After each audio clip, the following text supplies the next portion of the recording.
Hace cuestión de unos meses, en los viajes, normalmente a mí no me invitan mucho a Estados Unidos, ¿vale? Viajamos un montón con la banda, pero en Estados Unidos la música más joven, pues obviamente entre escucharme a mí y escuchar a Toby Mac no hay color. Entonces, la música nuestra en Estados Unidos no funciona mucho, pero nos invitaron a un concierto en Los Ángeles. Y yo estaba muy emocionado porque había estado hace muchos años, pero tenía un día libre para conocer Los Ángeles, que no había podido. Así que me metí en internet, en estos influencers de Instagram que hay ahora, que por cierto es de aquí, BuzzFeed. Él tiene una guía de restaurantes, es un chico de aquí de Valencia que va por restaurantes del mundo y te da su opinión. Y como me encantan las hamburguesas, busqué cuando él había estado en Los Ángeles y encontré las hamburguesas y dije, pues vamos a ir ahí a comernos unas smash burgers, ¿no? Pero queríamos hacer un poco de turismo y en Los Ángeles, los que hemos visto la tele en los 90, hay varias series que nos han marcado, ¿verdad? No sé si alguien ha visto Vigilantes de la Playa, o Baywatch, o no sé cómo le llaman, Vigilantes de la Bahía era en Latinoamérica, ¿no? Quería ir a Santa Mónica y a Venice, que son las dos playas típicas de la serie. Aparte también había Pacific Blues, ¿acordáis de los polis en bicis? En Madrid lo ponían en Telemadrid, aquí me imagino que era en Canal Nou, ¿no? Entonces yo decía, pues quiero verlo, pero aparte quería ver el Paseo de la Fama. El Paseo de la Fama, que es este sitio de las estrellas, así que miramos el mapa y salía más económico en tiempo, que por cierto, Los Ángeles está todo a 40 minutos, es un desastre. ¿Vas a por pan? 40 minutos. 40 minutos. No hay vida para ellos. Entonces decidimos ir primero al Paseo de la Fama. Pedí un taxi y cuando llegamos y nos bajan en el Paseo de la Fama, yo empiezo a ver estrellas en el suelo, pero empiezo a ver la calle y yo le digo a Nati, cariño, nos hemos equivocado. Este sitio no es el Paseo de la Fama. Este sitio es una cutrez. O sea, era una calle de Getafe con palmeras. Yo digo, no, hombre, no, el paseo... Sí, pero es verdad que las estrellas en el suelo ponían nombres importantes. De repente iba caminando y vi a Barry White, que es un gran cantante, y dije, uff. Al principio pensé que a lo mejor había calles sucedáneas, como hay tantas estrellas en Estados Unidos, que ya habían llenado las calles de alrededor, ¿no? Pero claro, luego veo a Julio Iglesias y digo, Julio Iglesias no está en una calle sucedánea. Julio Iglesias, padre de todos los españoles desde 1980, potencialmente. Entonces me di cuenta que yo había idealizado el Paseo de la Fama, pero que era una calle normal, con estrellas en el suelo. Ahora es entretenido porque empiezas a ver nombres de personas cuyas carreras hacen que la calle sea interesante. Entonces ves, estaba Johnny Depp, me tomé una foto de la estrella de Johnny Depp, el único que le ha ganado una pelea a su exmujer y el último. Me tomé una foto también con Tom Cruise, ahí en las estrellas. Por cierto, hacía un frío también, como hoy, brutal. Pero me di cuenta que lo único interesante que tenía esa calle eran las historias de las personas que estaban en el suelo. Era una calle normal, nada especial que dijeras, no es una calle de Nueva York con sus rascacielos que la arquitectura te puede llamar la atención. Simplemente el hecho de recordar quién era cada persona en el suelo hacía que valiera la pena el paseo. Así que caminamos un ratito, nos tomamos un par de fotos en algunas y nos fuimos a comer hamburguesas, que era el plan principal. Ahora, en la Biblia encontramos que en la época del rey David había un paseo de la fama. Lo que pasa es que no había estrellas en el suelo, sino que le llaman los valientes de David. Los valientes de David era un grupo de personas que habían hecho cosas excepcionales para el pueblo de Israel y que eran considerados héroes. De la misma manera que Barry White es considerado un héroe porque tenía una gran voz y había hecho muy buena música. La cuestión con los valientes de David es que antes de ser considerados valientes de David, la Biblia los llama como desechos sociales. Vamos a permitirme la licencia. Habla de gente endeudada. Cuando se le juntan a David, son personas sin un futuro muy brillante. Simplemente era gente que no le había ido bien. Eran los que habían cambiado un Rolex por un Casio, como dirían ahora los chicos. Gente que había intentado cosas en la vida y había acabado mal. Pero en el camino habían hecho cosas excepcionales, qué palabra más difícil, y los había convertido en gente que el pueblo pues tenía como héroes y sus historias llegaban a las noches de los padres contándoselos a los niños. Mira, en nuestro pueblo tenemos a ponían nombres, ¿no? Y la Biblia los enumera. Vamos a ir, si tienes Biblia, que espero que sí, y si no, pues saca el móvil, que parezca que tienes la aplicación descargada. Abres Facebook y miras a ver si te ha escrito alguien, eso es un clásico. Segunda de Samuel 23. Empieza a enumerar a estos valientes, a estas personas que fueron considerados héroes para Israel. Ahora no los quiero leer todos por cuestión de tiempo, pero hay de todo tipo. Hay uno que mató 800 personas para defender al pueblo de Israel. Había otro que se metió en un foso, Benaías se llamaba, para matar al oso para defender a su pueblo. Él terminó siendo la guardia personal de David. Habían unos que habréis escuchado a lo mejor que David un día dijo: ¿quién me diera de beber del agua de los filisteos? Que es como un deseo, no sé cómo llamarle, así, excéntrico, ¿no? Y ellos arriesgaron su vida, le buscaron agua en el campamento de los filisteos, jugándose su vida, y volvieron. Eran esas historias, ¿vale?, de guerreros.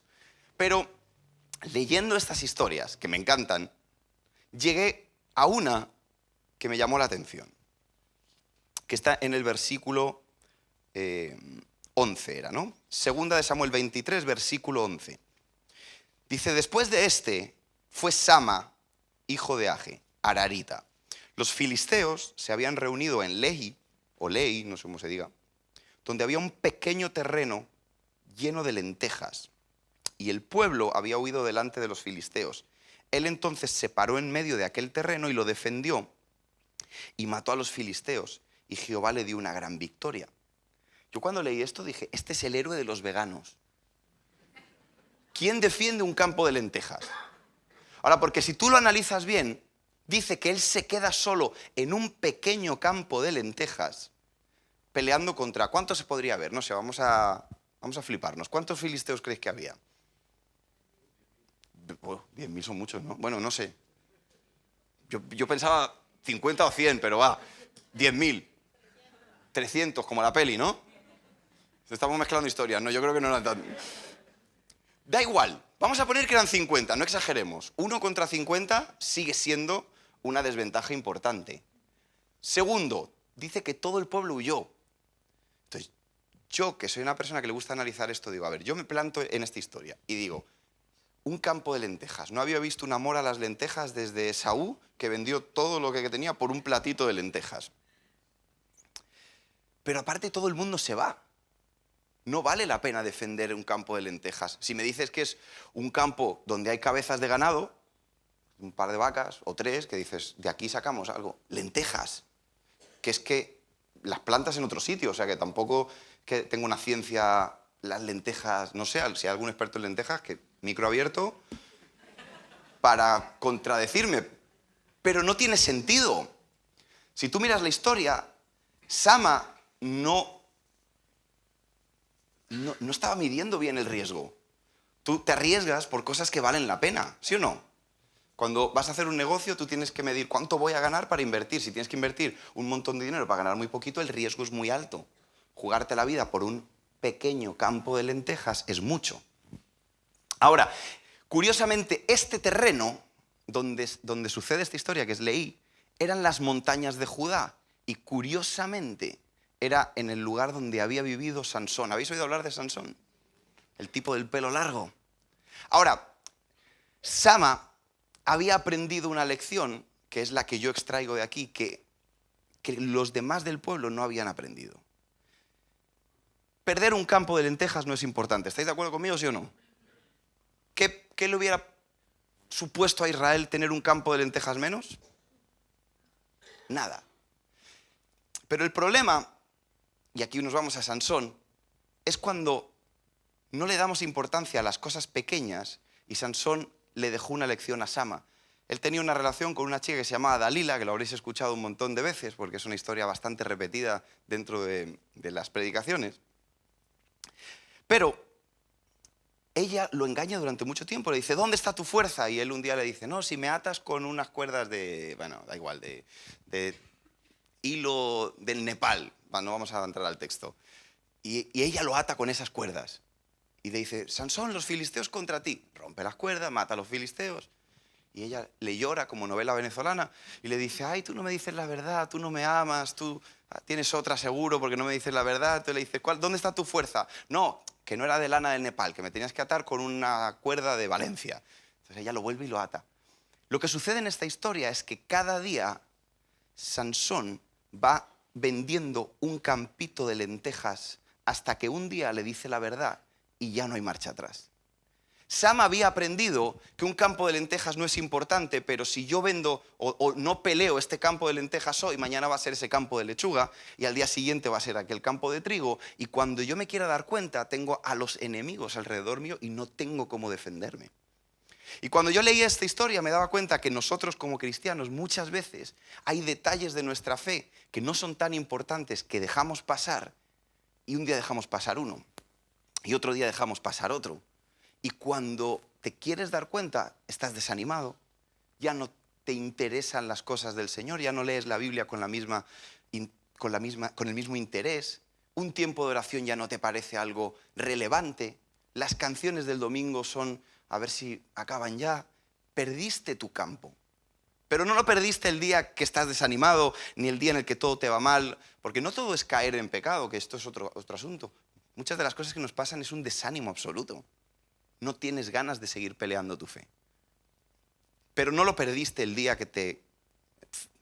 Sansón no pierde con los filisteos el día que le vencen. Pierde el día que le dice una cosa a Dalila. Que no pelea un campo. Que le quita el interés a... Ay, no, si yo le digo un día a esta chica una tontería que mata. Entonces, cuando yo veo esta historia, me doy cuenta que Sama sí había entendido eso. Sama dijo, el campo de lentejas no es importante, pero esta es la tierra que Dios nos ha dado. Y si yo no valoro esta esquina, voy a perderlo todo.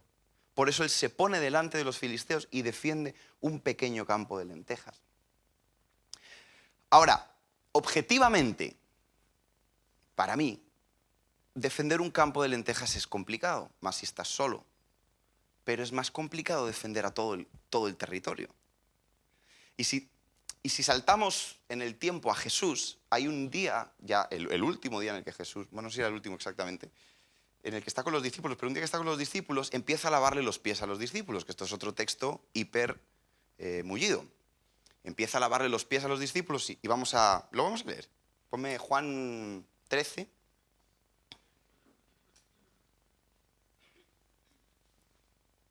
A ver, era Juan... Por la J, no lo encuentro. Juan 13, versículo 8.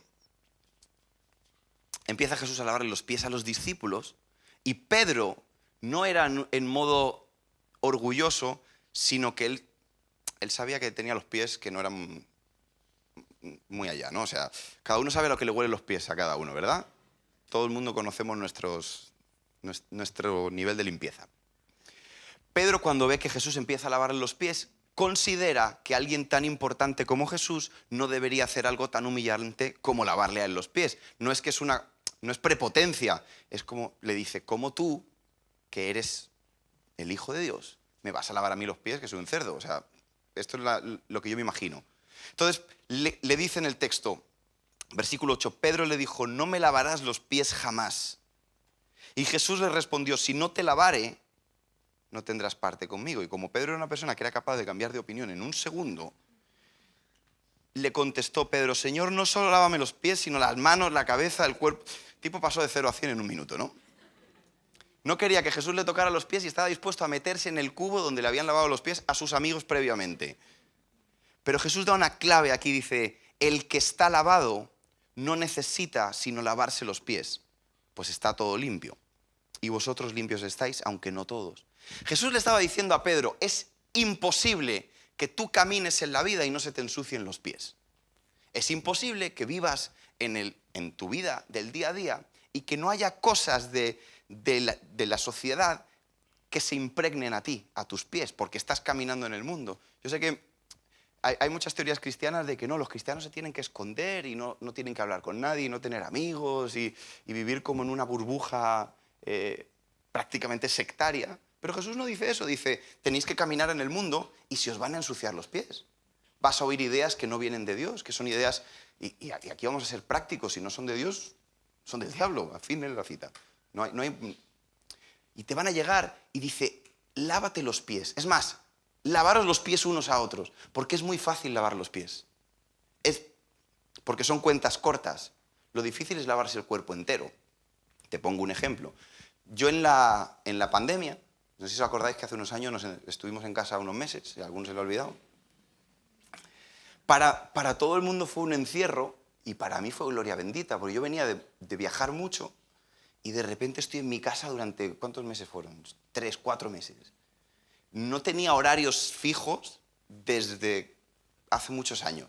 Y de repente empecé a dormir todos los días en la misma cama, empecé a comer la misma comida, empecé a tener una rutina que no tenía y me gustó. Y curiosamente me pasó que adelgacé un montón.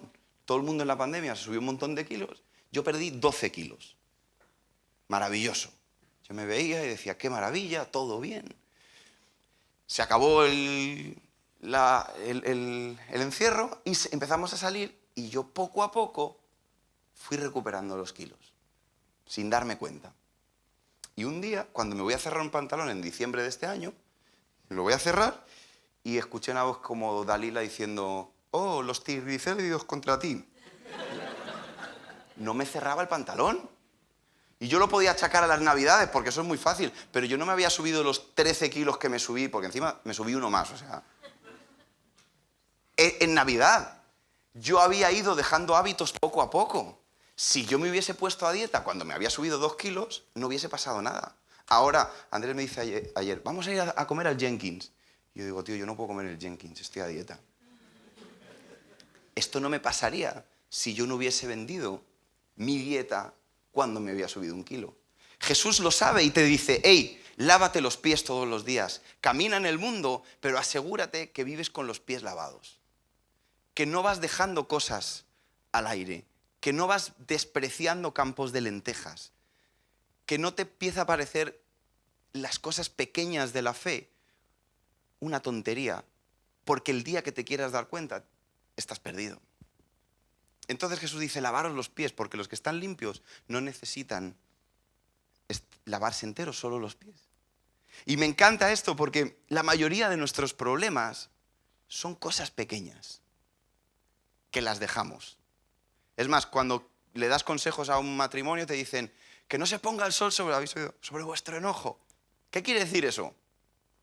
No dejéis que los problemas se alarguen, porque una discusión un día se arregla, pero si la dejas un mes, empieza a enquistarse. Y si guardas cosas por años, un día explota y pasan cosas que uno no quisiera. Si tú hubieses hablado eso, 1, 2 días. Yo no me pongo tan literal de que no se puede hacer de noche. Esto has visto que hay teoría de, antes de dormir tienes que arreglarlo todo. Bueno, no sé. ¿Quién lo ha hecho siempre? A ver, levante la mano. Los casados, ¿todas las noches os habéis ido a dormir en paz? Un aplauso para ella, por favor, gracias.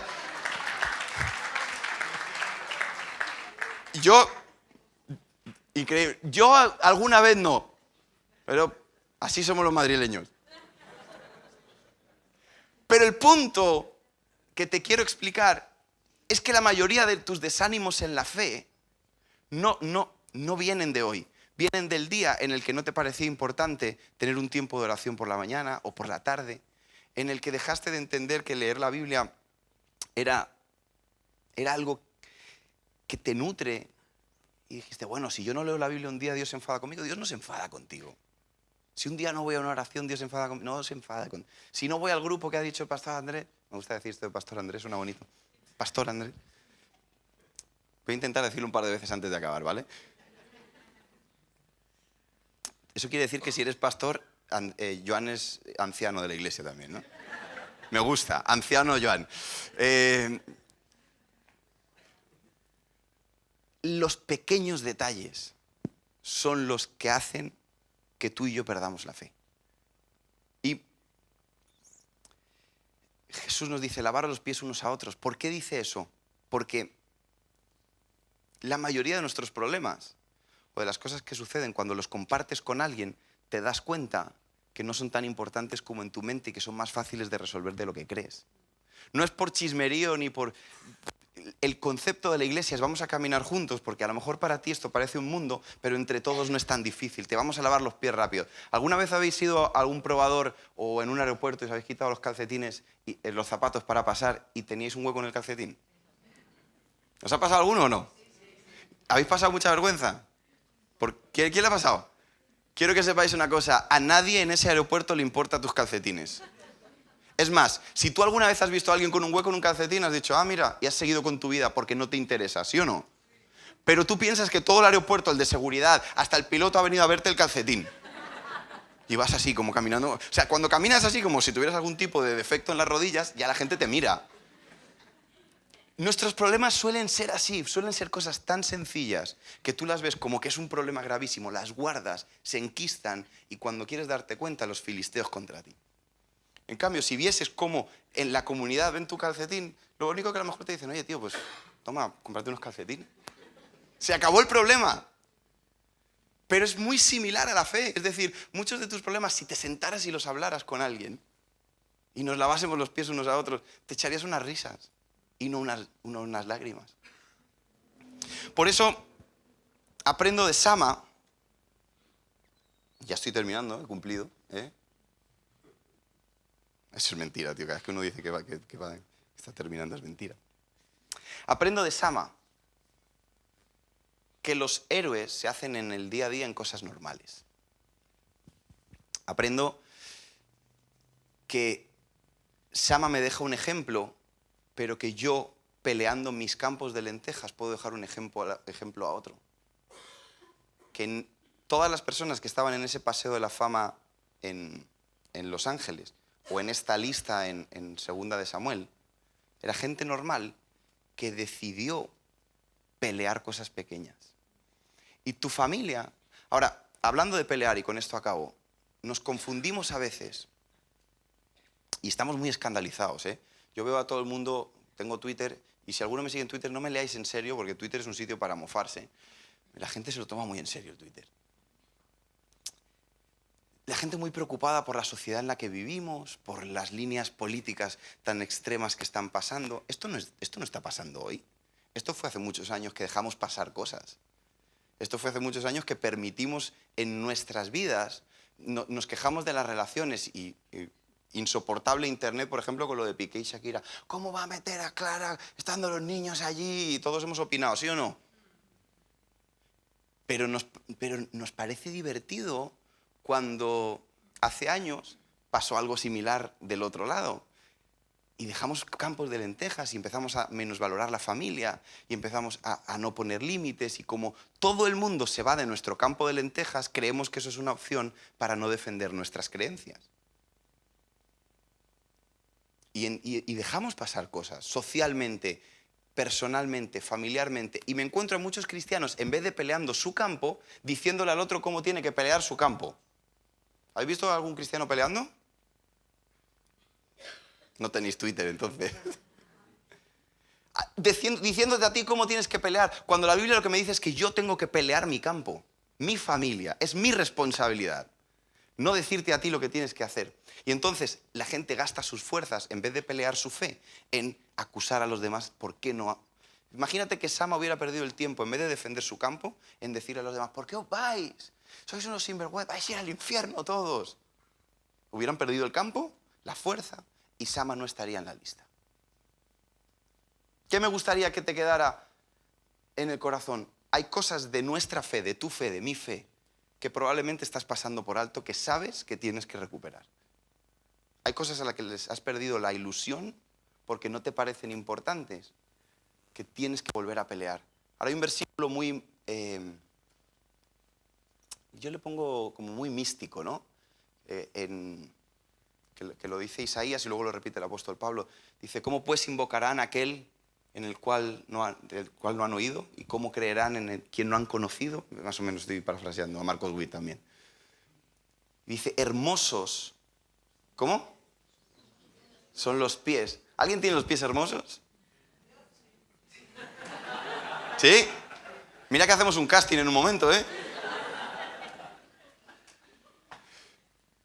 Y yo digo que idealizamos esta frase porque el que anuncia la paz Es Sama después de matar filisteos. Es decir, la paz se anuncia después de la guerra. No es como que yo voy con una palomita. ¿Os acordáis cuando estábamos en el cole con la ETA, que salíamos con las manos en blanco y tirábamos palomitas? Eso no es anunciar la paz. La paz la anunciaba el que venía lleno de sangre diciendo: acabo de matar al último filisteo.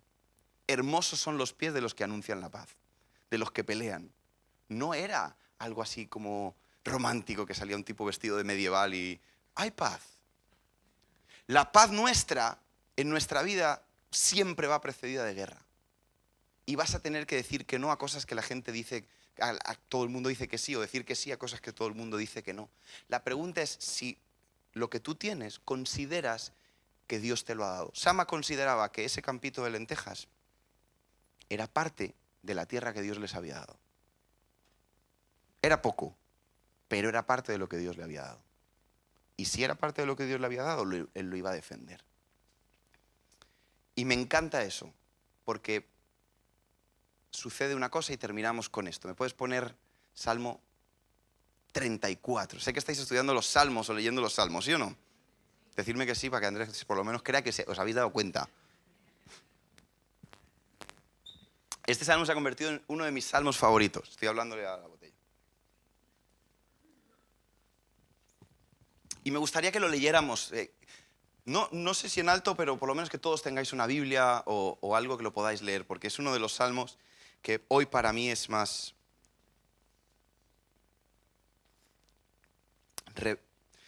revelacional, le vamos a llamar, que es una palabra muy evangélica también.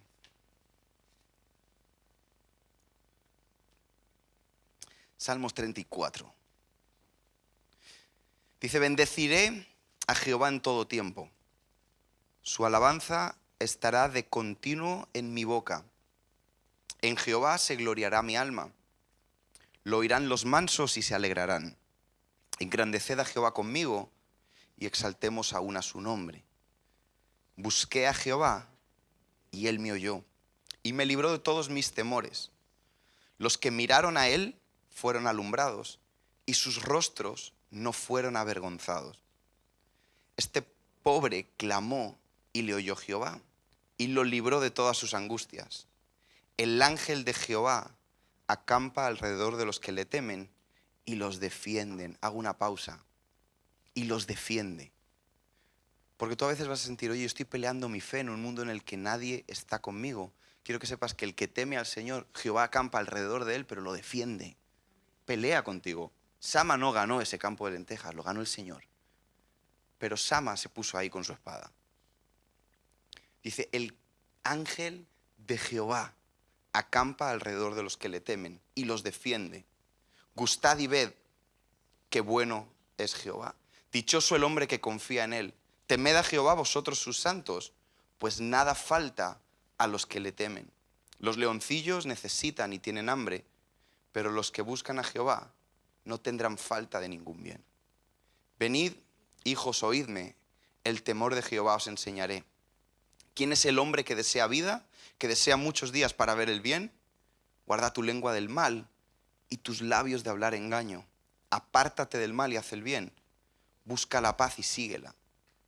Los ojos de Jehová están sobre los justos y atentos sus oídos al clamor de ellos.